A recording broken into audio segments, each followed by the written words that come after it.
videos, I've showed you how to unpackage radiators, hang them, pipe them up, and now we're going to do the fun bit, hopefully, and that's fill the system with water. Now, all different systems have different ways of filling them. The majority in the UK now are running on a sealed system, which means it's filled by mains water coming out of the ground into a system. And I always like to use the analogy of like a car tyre. So you know where you sort of apply air to your tyre, you fill it up, and then you take the air out. It's exactly the same with a sealed system, except you're filling it with water. So imagine that you're going to fill it up, you're going to watch the pressure increase. We don't want it going too far. Let me touch on that. Every sealed system has something like a filling loop like this one. So that's off. So it's going to look like a little braided hose like this. And this is from the mains water into your heating system. This is what I've been doing here. Some systems, obviously an open vented system, a gravity system, they have a little tank in the loft. Now, it's a little bit more tricky. It sort of fills it automatically from a tank, but you're bound to get airlocks and stuff like that. So personally, if you're a customer that's trying to have a go at that, I would just get a heating engineer around, because you're gonna fall into all sorts of troubles with an open vented system. It's not easy to solve if you get airlocks and stuff like that, so consult that. But for something like a sealed system with a pressure gauge, it's quite simple, so I'll show you that now. So first of all, what you want to do is you want to open up one valve, which is just basically the one that goes into the heating system here. You can see the water will just travel through straight into here. And then we want to open up the other side. So as you do that, the water will start running through, and you basically keep an eye on this pressure gauge and watch that increase. Now, as you can see here, the little red needle is just an indicator to show customers whereabouts roughly you want that system. Now, most systems will run anything between 0.8 right up to like 2.5. Anything past or below that you don't want. If it goes past 3 bar, this is going to open up. Your boiler PRV is going to open up. It's going to shoot out. So you need to keep an eye on this. It's like I said with the car tyre, it's like keeping air on the tyre. It's going to explode.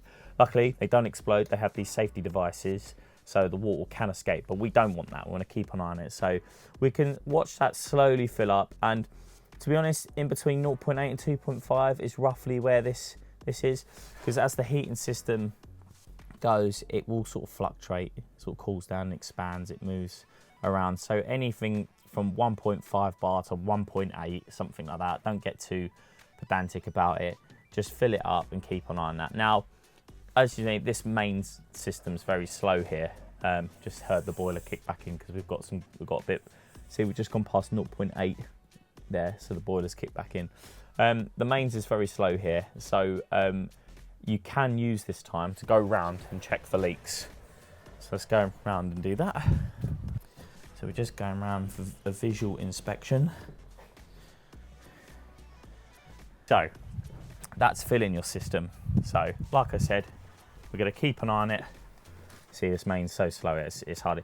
This mains was so slow, I had to fit a power tank, which is the big blue tank behind there.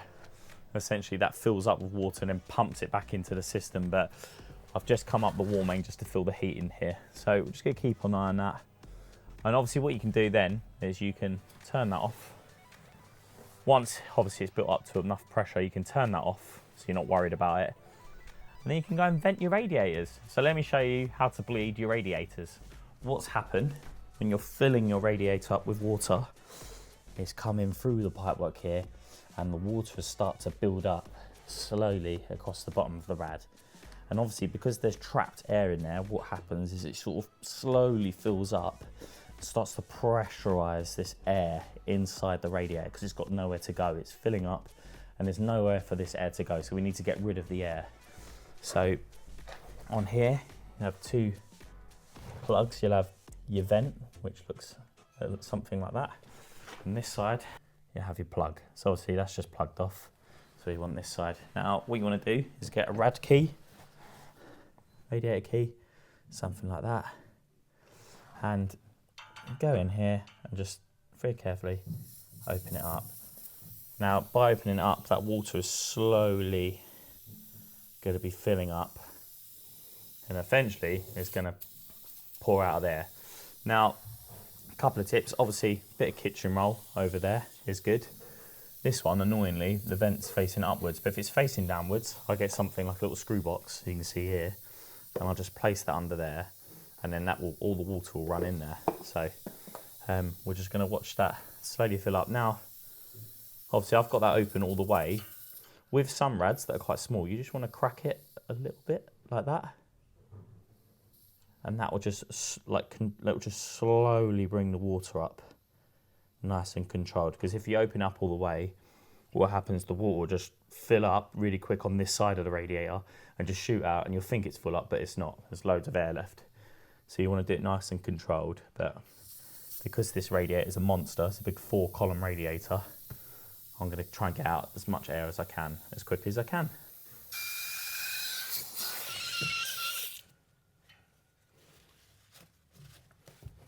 Another thing to mention when venting your radiators, when you're filling a system, you kind of want to fill it from the bottom and work your way up. And that's because you're starting, like almost like you're filling a bucket up. So you're going to start filling it up from the bottom, but instead of a bucket, it's radiators. So we want to vent all the lowest radiators first. You do it in high order.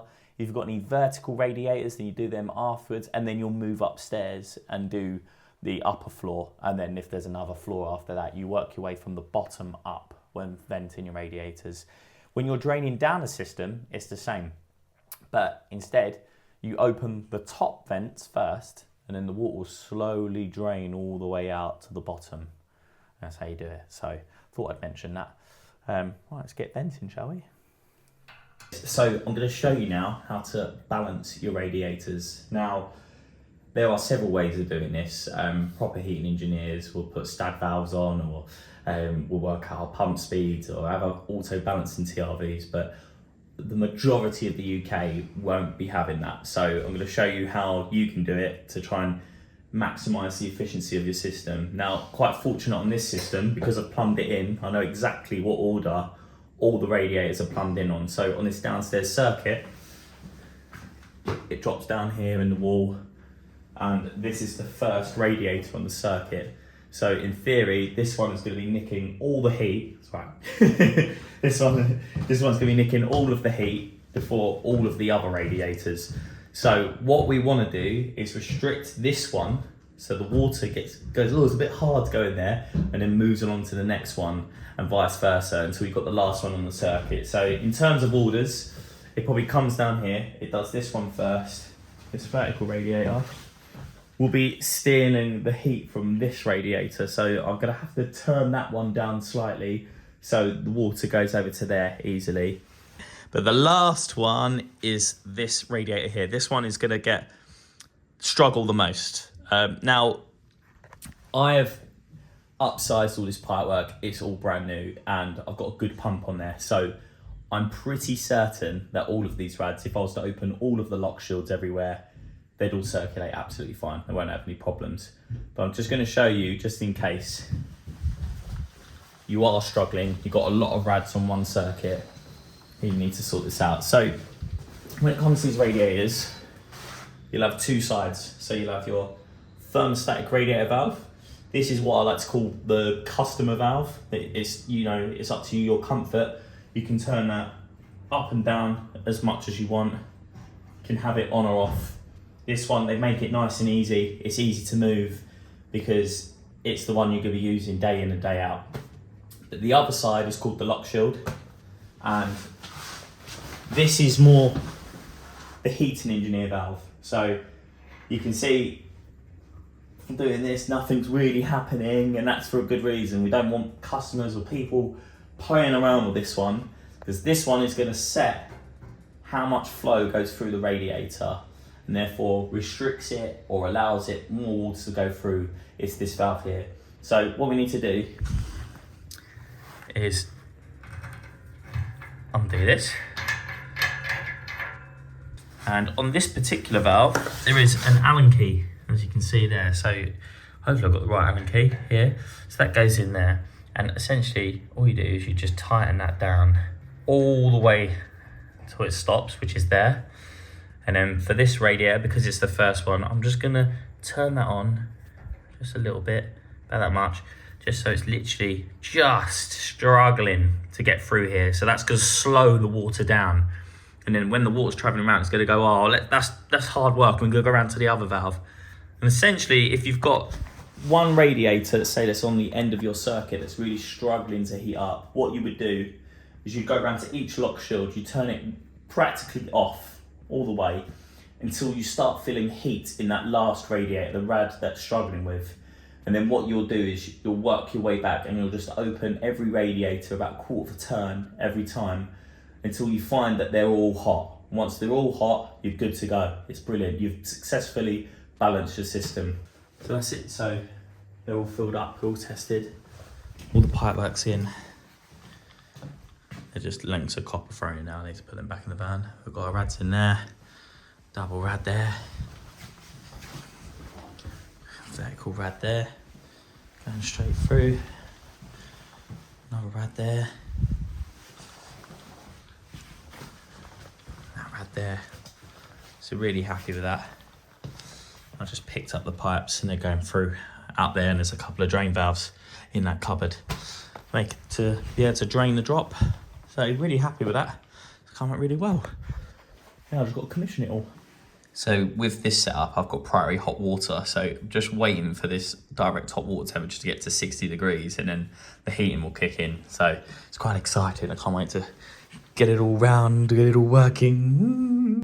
So that's it now. Look, we've got a call for upstairs and downstairs heating. And that's been taken care of. The hot water's been taken care of, so it's nice and hot. And yeah, it's working, an absolute dream. So this is the last day on this job. Completed all the radiators inside that you see. They've been running over the weekend. We've had no leaks. It's been absolutely perfect. So now I'm back in here. I'm just doing all the little final touches that I like to do. So just little things like this, for example, just putting on like my silver cable ties. That's just going to hold this lagging in place. Stick some stickers on. I'm going to be commissioning the boiler, getting everything signed off and explained to my customer. So they're completely happy with the system. I always like to spend just an extra day just doing all these little finishing touches, just going around making sure everything's absolutely spot on, and knowing that my customer's going to be super, super happy with it. VR71 wiring system setup. This is probably a reminder video for me in case I do it next time. So on this system, we've got 2 heating zones, upstairs and downstairs. There will be a future underfloor heating one day when they do the extension. We've got hot water priority set up on this. We've got secondary circulation pump, low loss header, and obviously a sensor there. So we'll start the sensors. So we've got S1, which will go to my low loss header. Now on these VR10 sensors, they look round, but there's actually a flat side to them. So you want the flat side to be clamped to whatever you're sensing. So on this side, I've clamped it to the system flow side as tight as possible. But obviously if you use a Vaillant low loss header, it'll have a pocket sensor, so it can just sit in there perfectly. So that's that taken care of. S2 is a pipe sensor that goes to our downstairs heating circuit. So you see, it just comes up there and it's clamped to the back of this pipe, as you can see there. S3 is the upstairs circuit, and S9 goes to the direct hot water cylinders, so it runs all neatly through up the back here. You can pull it in here, but you can also loop it over and clamp it to the cylinder like I have there. So that's done there. So that's our sensors taken care of. At the minute, E-bus, so that's a 2-core that links into the boiler, the sensor comfort, and the VR92. So that's all daisy chained together. It's all talking to each other. Down here we've got a 230 live, neutral and earth, so you can use that or take it to wherever you want to use it. R1 is our first circuit, so that's our downstairs heating circuit, live, neutral and earth to that. R2 is live, neutral and earth to this same valve. R4 is a live, neutral and earth to our hot water secondary circulation pump, so that's just wired directly into there. And R6 is wired up for our hot water. So as you can see in here, we just have a live, neutral and earth. This is a diverter valve, not a 3-port valve. You can use a 3-port valve, but this is a diverter valve. So I've got that running through there. I've also got it running through the high limit stat. We wired it in first. So as you can see, it wires in there. It's linked out between them two and comes out. So I've got that wired into this high limit state. You don't need to do that with the Vaillant stuff, but we did it, so we just left it in. Belts and braces. What else are we doing? Oh yeah, the secondary circulation pump. So what we did was we took a permanent live from here, wired in the permanent lives to the motorised valves. So that's them, so that's the greys taken care of. And then we took the switch lives from the motorised valve and wired it in to the live on this pump. So whenever there's a call here, it'll open this pump up. So that's that. So as you can see at the minute, this is open. So that is sending a boiler temperature, high temperature, right through this coil, and it's coming back. And once this cylinder is taken care of, the sensor is going to sense it, and then that's just going to flick over and go back onto the heating. So that's how that works on this setup. So hope you enjoyed that. Hope that helps. So I'm going to show you now why I've put that power tank in for this house. So originally, when my customers moved in a few months back, they asked, oh Todd, should we get a quote and pay to bring a new main in? And I said, yeah, you can if you want. So they went and did that. It was roughly £6,000 to £8,000 they were quoted to bring a new water main out from the road out here. Now what they had originally was a 15mm water pipe coming in from here. So I said, well listen, got an idea here. I'll use that 15mm water main and I'm going to feed that power tank, and I'll show you the difference. Now this power tank is substantially cheaper than an £8,000 water main, and obviously comes with way more benefits as well. As we know, the water companies, they only need to supply you with 1 bar pressure. Now here where I am, geographically, we're really high up. It's really high. I've got incredible views over Loughton and everything like that. It's insane up here, but it means the water pressure is not too good here. So this is a great solution. Now this is a 500 litre power tank that feeds this 250 litre hot water cylinder, mains hot water cylinder, unvented cylinder. So essentially, if your hot and your cold are being used at the same time, it will replenish exactly the same time. So they're both being used. So you need 250 litres of cold water to feed the hot water cylinder, and then you need 250 litres to feed the cold water everywhere. That's like a rule of thumb. There are loads of different scenarios, and depending on how quick your mains replenishes and all the rest of it, you can get away with that. But quick rule of thumb is if you double the size of your power tank to your unvented cylinder, you're going to be fine. So what I want to show you is this. Now this is our water main. So it comes in here in 15mm. I've put a double check valve on, runs through a scale thing. That's a scale defender from McAlpine. That runs down and just runs along, got a little drain valve, and then that feeds this power tank over here. You can see there, it feeds in there. This little valve here is a bypass. So it feeds this cylinder with 500 litres of water. Then this pump essentially pumps it out. I've got 28mm pipe here. As you can see, it's 28mm pipe. Pumps it out and feeds the cold water to the house and this cylinder. So this vessel here belongs to this. I've just tucked it up out of the way. So what I'm going to show you, obviously the power tank is on in a minute, but what I'm going to do, I'm going to turn this off so this can't feed it anymore, and then I'm going to turn on the bypass, which is this. So now that 15mm water pipe is now feeding the house. It's just running through there into this 28mm pipe. It's going to run round into the outlets. So let me show you the outlets. Now the reason I've put in this size tank and cylinder is because my customers here, they've just bought this house. They're going to be doing extensions. They're going to have I think potential 3 or 4 bathrooms when it's finished. So they wanted a nice size cylinder and obviously a nice power tank to suit as well. So that's why we sized it like that.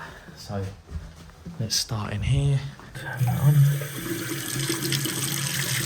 Not bad, not bad. Down on the main there. Okay. Turn the hot tap on, the shower on.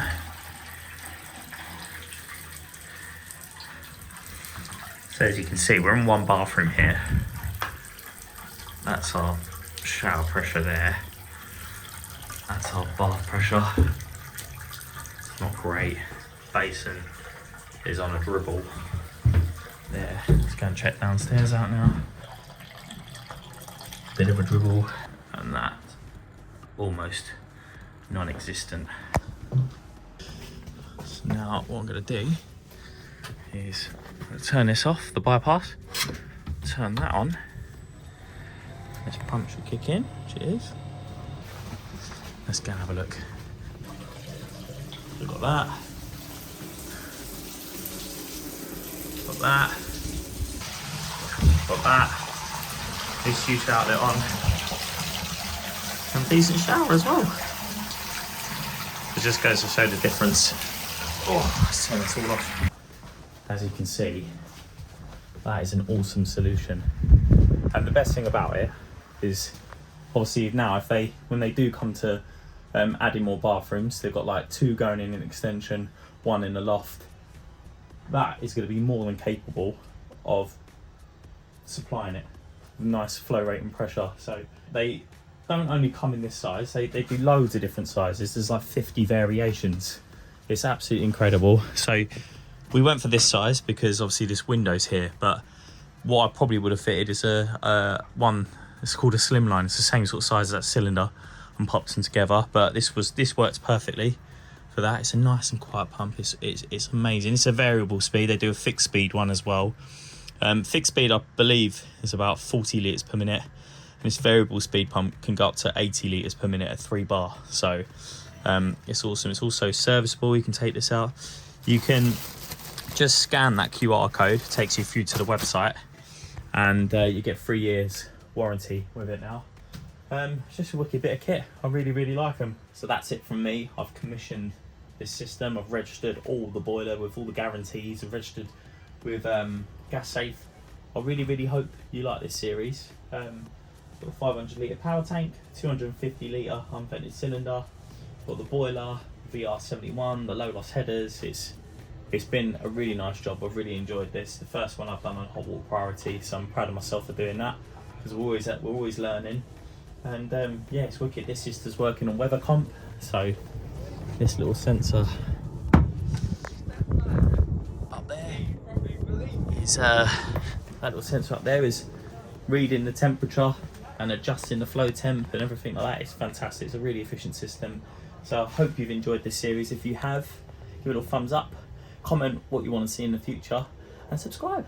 Thanks guys, take care, see you in the next one.